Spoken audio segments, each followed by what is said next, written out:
Jacob 2:30 is not a loophole for polygamy. I've said it before and I'll say it again. Before I officially left the church, I wrote an article on the entire context of Jacob 2. You can go read it, it's in my link tree. This verse makes absolutely no sense without the surrounding context. So let's read the context and everything that it has to say about polygamy and insert this verse with the modern LDS interpretation of it. Verse 23 says that he starts talking about their grosser crimes, what's even worse than their sin of pride. It said, "For they seek to excuse themselves in committing whoredoms because of the things which were written concerning David and Solomon. Behold, David and Solomon truly had many wives and concubines, which thing was abominable before me, saith the Lord, unless I want to have many babies, and then I'll command you to do it." Verse 26 and 27 are the cut and clear word of the Lord commandment in this chapter.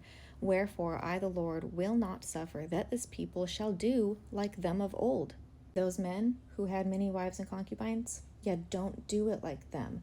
"Wherefore, my brethren, hear me and hearken to the word of the Lord. For there shall no man among you have save it be one wife, and concubines he shall have none, unless I want to raise up seed, and then I'll tell you to do it." So that is the commandment. And in verse 29, it says, "Wherefore this people shall keep my commandments, saith the Lord, or cursed will be the land."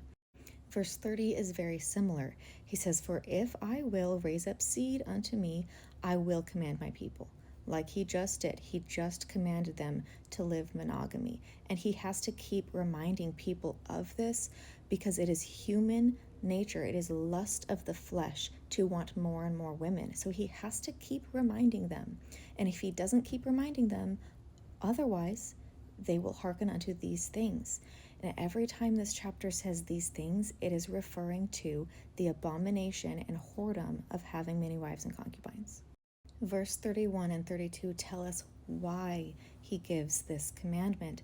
"For I, the Lord, have seen the sorrow and heard the mourning of the daughters of my people." They are distraught. They are depressed. They are not doing okay because this system of polygamy is harmful to them because of the wickedness and abominations of their husbands.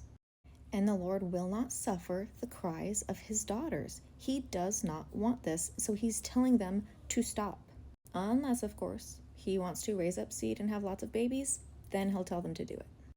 Verse 33, again, he repeats, "For they shall not commit the whoredoms like them of old."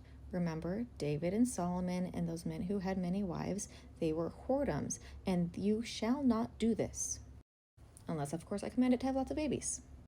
Verse 34 is where it gets very clear that this interpretation is incorrect, because it says that these commandments were given to the father Lehi.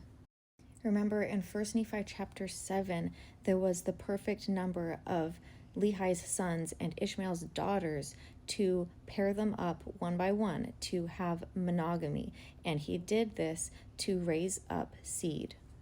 So this commandment of monogamy was given to Lehi and is referring back to this in Jacob 2. And it's saying, oops, you have done the things which you were not supposed to do by taking more than one wife. And by doing this, they have broken the hearts of their wives, lost the confidence of their children, been bad examples, their hearts have been sobbing, and their cries have gone up to God against them. And many hearts were pierced with deep wounds because of this deep sorrow and wickedness that was caused by their taking many wives and concubines. But of course, God will still command it if he wants to raise up seed, right? This is the reason that this interpretation of Jacob 2:30 is not and cannot be true. Jacob 2:30 is at the very center of this chiasmus, which 100% without deviation condemns polygamy. You can see in yellow every time it says the things, it calls them an abomination. And God would never command an abomination just to have more babies. That would just be bearing more children into abomination. Those would be children of whoredoms.